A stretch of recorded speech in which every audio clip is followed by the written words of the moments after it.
Hello students, I welcome you again to the session where I'm going to discuss about classifications of haloalkanes and haloarenes. We can classify haloalkanes and haloarenes on the number of halogen atom.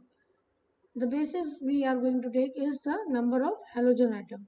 So here you can see in the example C2H5X is having only one halogen, so that will be known as monohalogen. If it is CH2X, then it will be a dihalogen derivative or dihalo compound. And if it is CH2S, CHX and CH2X, then we call it as trihalogen derivative or trihalo compound or trihalo alkane. So this is in case of open carbon chain. We can have the same kind in closed carbon chain or an aromatic chain where aromatic compound where X could be 1, then it will be known as monohalobenzene.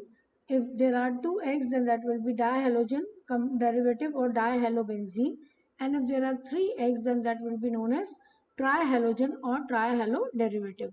So here on the basis of number of halogen atom we have simply classified, but in class 12 our focus will be monohalogen derivative. So can we further classify it on the basis of some other concept? Of course yes, because see, the halogen is attached to this carbon, and the carbon, it is not necessary that carbon will always be a similar kind of carbon. That is, it could be sp3 carbon, it could be sp2 carbon. So our next classification is based on the halogen atom attached to sp3 carbon bond. And here for the haloalkanes, like I was just telling you, we will be focusing on the monohaloalkanes or monohalogen derivatives.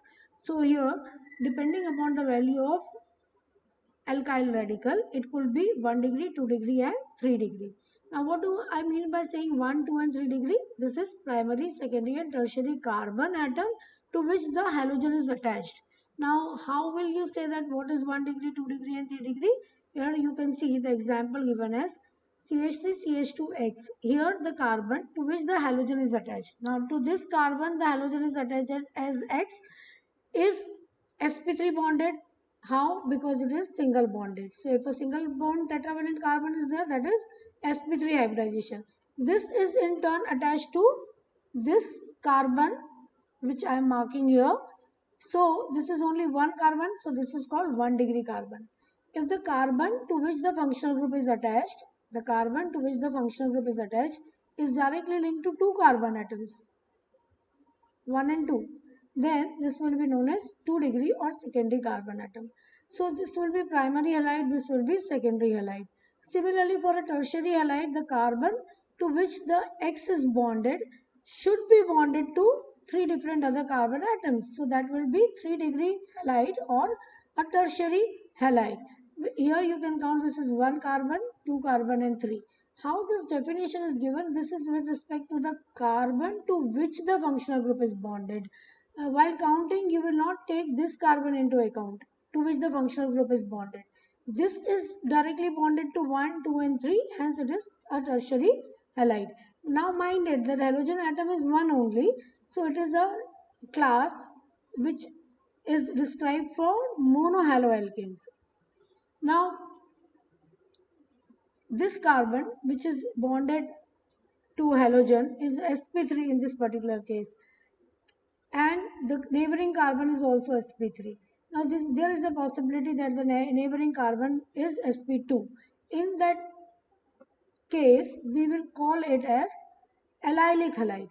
Allylic halide is that carbon to which the halogen is bonded is sp3. Okay, this is bonded to halogen, but this carbon in turn is bonded to a sp2 carbon.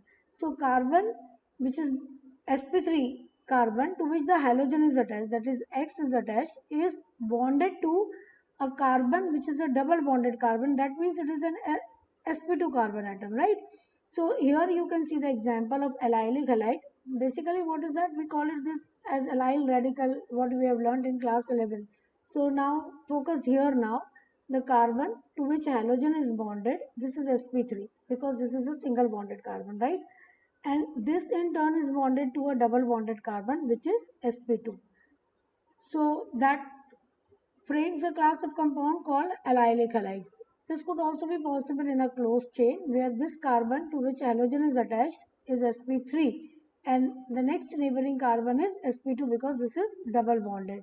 So here also for a closed chain also we will take this as an example, and that will also come under the category of allylic halide where the carbon to which the halogen is attached is sp3 but the intern carbon to the next carbon is sp2. That is, it is attached to a double bonded carbon in very simple way.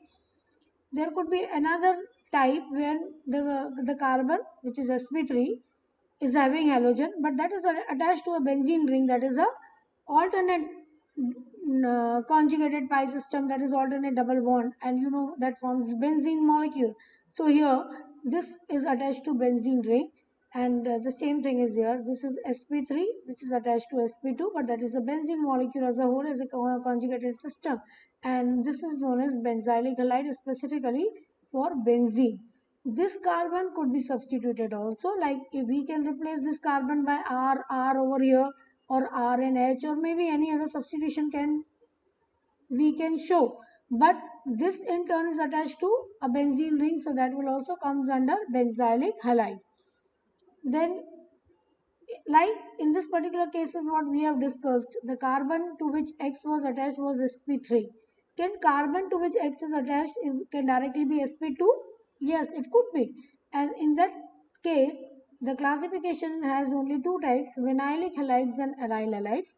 First I will take vinylic halides. Vinylic halides, the double bonded carbon will have X directly. So that is directly attached to the sp2 carbon, right? So this means vinylic halide. Now if I expand this formula, it would be CH2 double bond CHX. This radical is known as vinyl radical. So in the vinyl radical, this is vinyl halide. Here if OH gets attached, then this is known as vinyl alcohol and so on. So that's the vinyl radical CH2 double bond CH with a free bond. So that comes under the category of vinylic halides where the halogen is attached directly to a double bonded or sp2 carbon. Similarly, that could be a case of an aromatic halide where we will call it as aryl halide. Now here aryl halide, the carbon is sp2 because again this is a conjugated system at alternate double bonds and X is attached directly to sp2 carbon. So that forms aryl halide. Haloalkanes and haloarenes, when we say, what are we talking about? We are talking about haloalkanes as Rx and haloarenes as ARX. Now, when I say Rx, it could be 1 degree, 2 degree or 3 degree. The whole chapter we will talk about the monohaloalkanes with 1, 2 and 3 degree alkyl halides. That means the value of R, like I have shown you, it could be 1 degree, 2 degree and 3 degree. And when I say aryl halide or haloarene, that means that my focus is C2H, C6H5X, C6H5X. That means haloarenes, because arene we call for the aromatic ring, that is the benzene ring. So in a simple way, it could be C6H5X, but that could also be substituted. For example, here I can put CH3 and so on. So, but we have to focus on the compounds with, in one case, in the open case, where R could be an open chain with 1, 2 and 3 degree carbon atoms, and one is an example where the carbon is attached to halogen is attached to carbon with sp2, that is aryl halides.